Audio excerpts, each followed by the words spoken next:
First of all, Mr. President, thank you very much for Thank this you. exclusive interview. First, I guess, to any Arab or international media. We're here in Michigan. I talked to many voters in the swing states, including here. Arab Americans said they support you on the economy, but they want you to stop the war in Gaza and Lebanon. Thousands of civilians are dead, including 70% in Gaza are women and children. If you reach the White House, how are you going to stop this war? Well, I want to see it all stop. I want to see the Middle East get back to peace, and real peace, but a peace that's going to be a lasting peace. And that's going to happen. I feel really, truly confident it's going to happen, and I believe it's going to happen soon. And we'll see what happens with the election. I think the election is going to make a big difference. But I was respected over there, and great relationships with so many, including your friend and my friend. But we have great relationships, and we're going to get it done, and it's going to get done properly. But you want a lasting peace. You don't want this to go on every 5 years, every 2 years, every 10 years. You want to have a lasting peace, and we're going to get that done. Do you believe now with the killing of the Hamas leader and Hezbollah leader, there is a chance for negotiation? I do. I think they've even suggested it, and not from strength, they've suggested it. But 1 million people have been forced to leave their homes. Yes. Thousands have been killed. And they really believe, some people believe you're the only person who can stop this war because I think you're right. Prime Minister Netanyahu listens to you. Yeah, he does listen to me, and I have a call with him tomorrow. Now, I'm not the president right now. I hope to be soon, but we still have to win a race. We did very well the second time. We won it the first time. We did much better the second time, but a lot of bad things took place. And so, you know, it's so sad to think that if I were president, that war would have never started. You wouldn't have all those dead people, all those, you know, just demolished cities and areas. You wouldn't have had October 7th. That's the most important. You wouldn't have had that.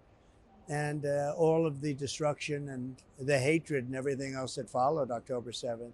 You wouldn't have had Russia attacking Ukraine. You wouldn't have had inflation, frankly, and you wouldn't have had the most embarrassing moment in the history of our country, in my opinion. You wouldn't have had the Taliban and Afghanistan and all of the things that are happening over there. So that moment in history was really one of the most embarrassing moments we've ever had. You wouldn't have had it. And I think that would have also kept Putin. I think Putin saw that, and he said they're a paper tiger. We're not a paper tiger at all. We're not a paper tiger. But he has no respect for Biden, and he's got no respect for Kamala. And he went in and did a big, you know, look, the destruction and the death in Ukraine is incredible, far more than people think. In 2017, on the first trip that you took, on a foreign trip, you went to Saudi Arabia. Yes. And actually, I traveled with you on did. that trip. How would you describe the relationship between the United States and Saudi Arabia, and what kind of role do you think they can play in a crisis in the Middle East? I think it's fine right now. It's when I was president, it was great, with capital letters, G-R-E-A-T, great, and so much respect for the king, so much respect for Mohammed, who's doing so great. I mean, he's really a visionary. He's done things that nobody else would have even thought about. His very long city that he's building, he's really doing something. He's a great guy, and he's respected all over the world. So when you think, I mean, right now it's just okay, it's fine. Biden goes over there and he fist pumps. You don't fist pump. You go over there and you do it right. You shake a hand or something. You hug. You do. But it could never be great with a guy like Biden. It could never be. I don't even think it would be good with Kamala. I don't think it would be good at all. But with me, it will be great. And I have great respect for Saudi Arabia and for many of the other rulers over there, many of the other countries over there. Don't forget, we did the Abraham Accords. It would have been chock full within a year. And I even think, and I make the statement, it sounds foolish, but it's not foolish. I think even Iran would have been in, because Iran was desperate to make a deal. They had no money.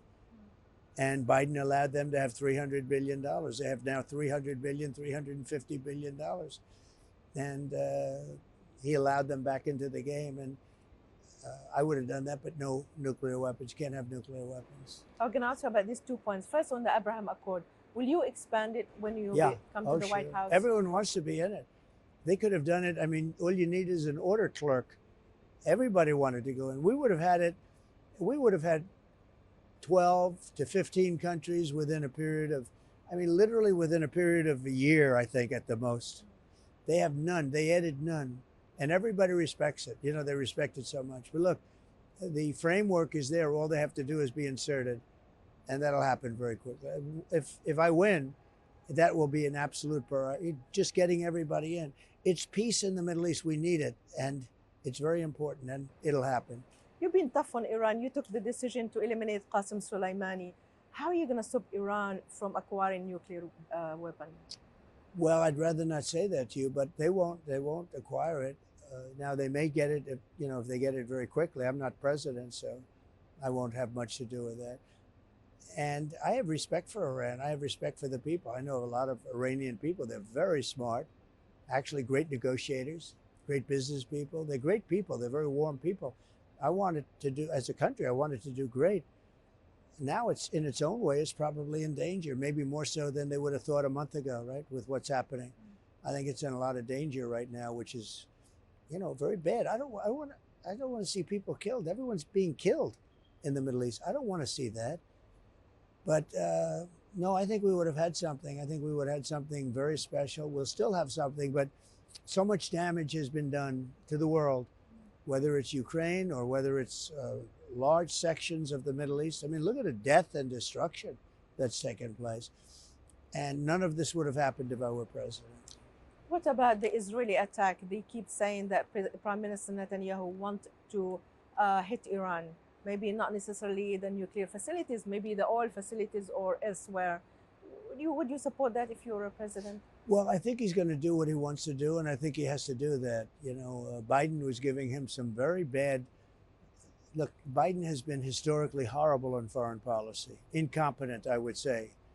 What you do is anything he says, do the opposite, and you'll be brilliant if you do the opposite. But he gave him instructions not to do anything, and Israel was under great danger. They're under much less danger right now than they were 1 month ago. Let's face it. I mean, you saw the attack on October 7th. That was horrible. I've seen tapes that other people haven't seen, and what happened there was horrible. That can't be allowed to happen. But if you think, that would have never happened. So the whole thing wouldn't have happened. That was the problem. And now still you have hostages, but many of them have been killed. And I'm sure many of them are dead.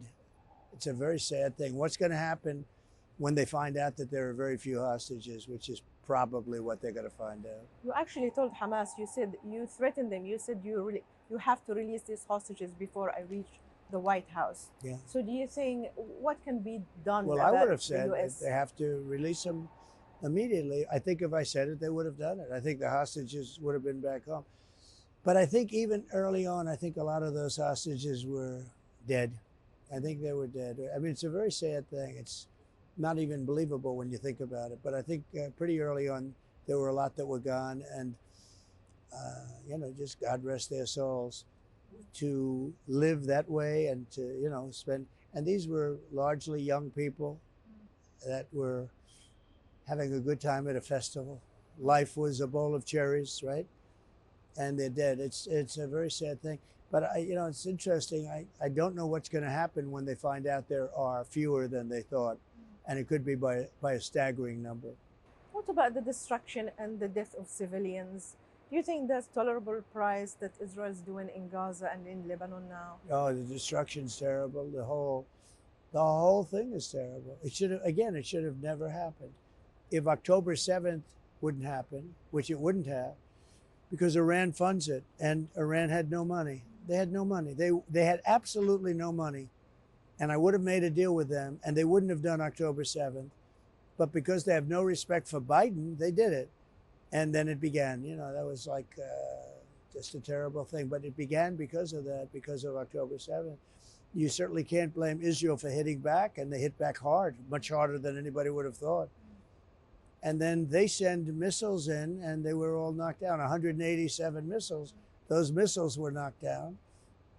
And now everybody's waiting for Israel to retaliate, make a move. I mean, it's a bad situation. Should have never happened. Talking about Iran, also I want to ask you about the Houthis. So the US and the UK has formed a military coalition. Do you think it's working? What would you have done differently if you were a president? Well, number one, somebody's got to stop the ships from being shot out of the water. You have a lot of a lot of missiles are going right at ships and hitting them much worse than people know. You know, it's been pretty bad. You can't even use it. You can't even use that's your main travel lane. They can't use it. They have to find other ways. It's very expensive and really not even doable. Somebody has to make sure that doesn't happen. Absolutely. How do you see the U.S. Role in the world? U.S.? The U.S. How can the U.S. lead in the world? Do You think have it's to respect the retracting? leader. So Viktor Orban, who's a very strong man and very respected, right, hungry, he said, if Trump were here, none of this would have happened. He said it very strongly. He said it numerous times, actually. He said it 6 months ago. He said it 2 months ago at, you know, various reporters and meetings. But he said, and I understand exactly. Look, when I was there, we had no terrorism. We had no wars other than I finished ISIS. I took care of ISIS was gone. It was supposed to take 5 years, maybe 10 years, and I did it in a couple of weeks. You ordered the killing of Baghdadi as well. Yeah, I did. Baghdadi, al-Baghdadi was also, I said, you got to get him. He was trying to reform ISIS, but we knocked it out, and we knocked it out hopefully for good. But even that, it can regrow if you don't have somebody in America that's strong. So many people are reliant on the United States. And with me, they have somebody they can rely on. With Biden, he doesn't know he's alive. And I want to ask you about domestic issue as well. Arab Americans I spoke to, they ally with you, and we heard him today in the mayor of Hamtramck. He said that we are closer to the Republican Party on social issues. Yeah. How do you see the issue of transgender that pushed away Arab Americans from the Democrats? I mean, I was with the mayor. I think the mayor's great, and he's given us his total endorsement. We have a lot of Arab American endorsements, as you know, from representing different countries, but Arab Americans. And he's somebody, I think he's got a lot of future in this country, really. He's amazing. But yeah, he's not for men playing in women's sports. He's not for transgender operations, the transformation or the transition into, a male into a female. He's not into that. And I think for the most part, the Arab world isn't into that. And I'm not into that either. But the radical left is totally into it. I mean, they'll actually take somebody from school without parental consent and do this operation. It's not even believable. Our country is really going bad. This is a very important election. I want to end on a personal note. Yes. You're going to become a grandfather soon. Congratulations again. Thank you very much. That's right. And your grandchild is going to be half Arab or Lebanese. That's true. I'm happy So how do you feel about that? I'm happy about it. Okay, great. I have many friends who are Arab, as you say, but from different countries, but Arab. And I'm very happy about it. They're smart. They're very warm people. It's a shame what's happening over there. They're the warmest people. Michael's father's so great. His mother's so great. They're friends of mine. Michael's such a great young man. He's so great. He's such a smart guy.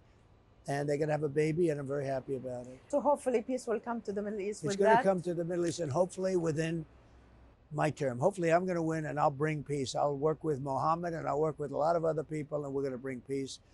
We did the Abraham Accords. Nobody thought that was even possible. The 4 countries, and the 4 countries should be many countries right now, but Biden and Kamala Harris didn't do anything. They sat there stiffs, total stiffs. They have no idea what they're doing. But if I win, we're going to have peace in the Middle East, and soon. Inshallah. Thank you so much, Mr. Thank President. you very much. Thank and you. say hello to my friend. I will.